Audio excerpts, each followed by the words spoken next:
اعوذ باللہ من الشیطان الرجیم، بسم اللہ الرحمن الرحیم۔ حمد رب العالمین کے لیے اور صلوات و سلام ہے محمد صلی اللہ علیہ وآلہ وسلم وعلی محمد علیہ الصلوۃ والسلام کے لیے۔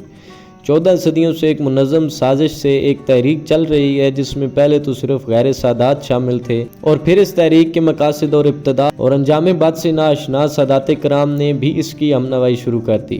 یہ سیاہ اور سفید پگڑی کا جھگڑا تھا۔ صدیوں تک سادات عظام نے اس کا تحفظ کیا ہے، صرف غیر حملہ کرتے تھے کہ سفید پگڑی اور سیاہ دستار میں کوئی فرق نہیں، مگر سادات اپنے اجداد کی سیاہ دستار کی ہر طرح سے حفاظت کرتے تھے۔ مگر اس جھگڑے میں اب سادات نے بھی سفید پگڑی کے حق میں ووٹ دینا شروع کر دیے ہیں، حالانکہ انہیں یہ معلوم تک نہیں کہ ابتدا کہاں سے شروع ہوئی ہے اور اس تحریک کے مقاصد کیا ہیں، اس کا انجام کتنا برا ہے۔ ان سب باتوں سے نظریں چرا کر اندھی تقلید کی جا رہی ہے۔ ہم اگر ماضی کی تاریخ کا مطالعہ کریں تو ہمیں یہ سازش بہت پہلے سے نظر آتی ہے، اور اس میں شدت اس وقت پیدا ہوئی جب حضور اکرم صلی اللہ علیہ وآلہ وسلم نے اعلان نبوت فرمایا۔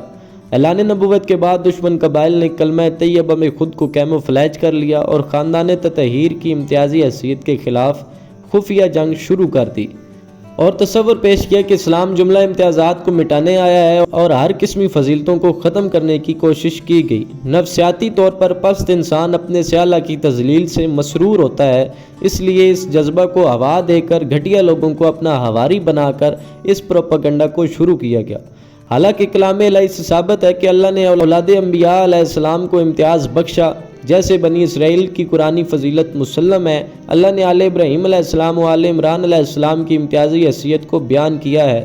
بنی اسرائیل کے ضمن میں 2 آیات پیش کرتا چلوں۔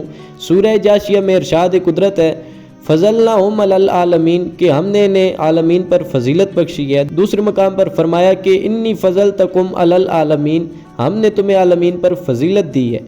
اسی طرح آل ابراہیم علیہ السلام کا تذکرہ ہے، اور خاص طور پر آل یاسین کا تذکرہ بھی ہے کہ اللہ نے فرمایا کہ میرا آل یاسین پر سلام ہو، اور آل یاسین خاندان تطہیر اور ان کی نسل طیبہ سے سادات ہیں۔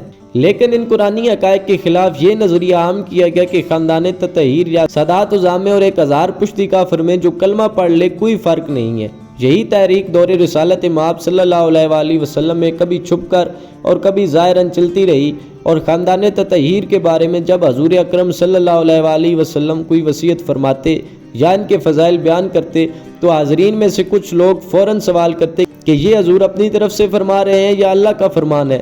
ان سوالات کے در پردہ یہ بات ہوتی تھی کہ عوام الناس کو یہ باور کرایا جائے کہ یہ بھی ہماری طرح ہیں، ان کی بعض باتیں وحی الہی کے حوالے ہوتی ہیں اور بعض یہ بطور بشر ذاتی باتیں فرماتے ہیں۔ مقصد یہ تھا کہ ہم ہر اس حدیث کو جو آل محمد علیہ الصلوۃ والسلام کی شان میں ہوگی صرف یہ کہہ کر رد کر سکیں گے کہ یہ تو انہوں نے بحیثیت بشر کے ذاتی جذبات کی بھٹی میں تپا کر بات کی ہے، اس میں جنبہ نبوی کا کوئی عمل دخل نہیں ہے، اور ہم نبی کی ذاتی بات ماننے کے پابند نہیں ہے۔ اس پرچار کا نتیجہ یہ نکلا کہ سقیفہ بنی سعدہ میں وہ شخص خلافت کے لیے منتخب ہوا جس نے 40 سال تک کلمہ بھی نہیں پڑھا تھا، اور جو انا ولی من نور واحد کا مصداق تھا، جو نور نبی صلی اللہ علیہ وآلہ وسلم کا ایک حصہ تھا، اسے مسند و منبر سے محروم کر دیا گیا، اور اس خاندان سادات کی امتیازی حیثیت ختم کرنے کا یہ نتیجہ نکلا کہ صدیوں تک خلافت کی بندر بانٹ ہوتی رہی۔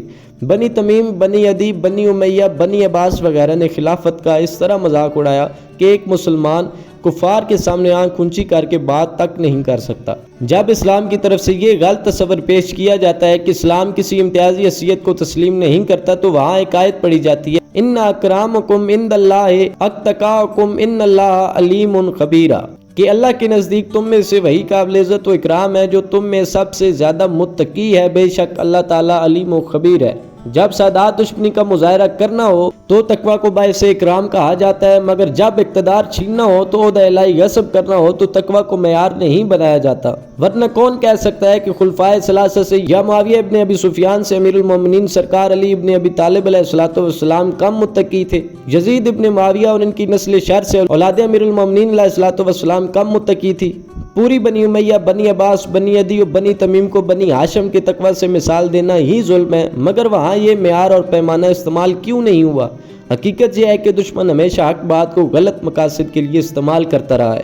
حالانکہ اس آیت میں تقویٰ کا اثبات ہوا ہے، نہ کہ سادات کی امتیازی حیثیت کی نفی ہو گئی ہے۔ یہ اس پروگرام کا ایک حصہ تھا جو سادات عظام کے فضائل کو ختم کرنے کی کوشش میں بنایا گیا۔ مخالفین بنی ہاشم نے ہمیشہ سے یہ تحریک جاری رکھی ہے کہ خاندان رسول صلی اللہ علیہ وسلم کو اپنے جیسا ثابت کیا جائے، ان فرامین کی اہمیت ختم کی جائے۔ بنی امیہ کے نمک خواروں نے ہمیشہ ان روایات کو جمع کرنے کی کوشش کی ہے کہ جن میں ابو سفیان دشمن رسول صلی اللہ علیہ وسلم کا ایمان ثابت کیا جائے اور جناب ابو طالب علیہ السلام محافظ رسول کا نعوذ باللہ کفر ثابت کیا جائے۔ اور اسی پرچار کا نتیجہ یہ نکلا کہ آج بھی نجدی حکومت حضور اکرم صلی اللہ علیہ وسلم کے والد ماجد اور ان کے اجداد طاہرین کے مزارات کی زیارت سے روک رہی ہے کہ یہ قبریں نعوذ باللہ غیر مسلم لوگوں کی ہیں جن پر خود حضور اکرم صلی اللہ علیہ وسلم ہمیشہ فخر کرتے تھے۔ ان کی عظمت اور فضیلت علی العالمین کو مٹانا ہی تو اموی مشن تھا۔ اللہم صلی علی محمد وآل محمد واجل فرج آل محمد اللہ جل یا ولی العالمین اللہ جل۔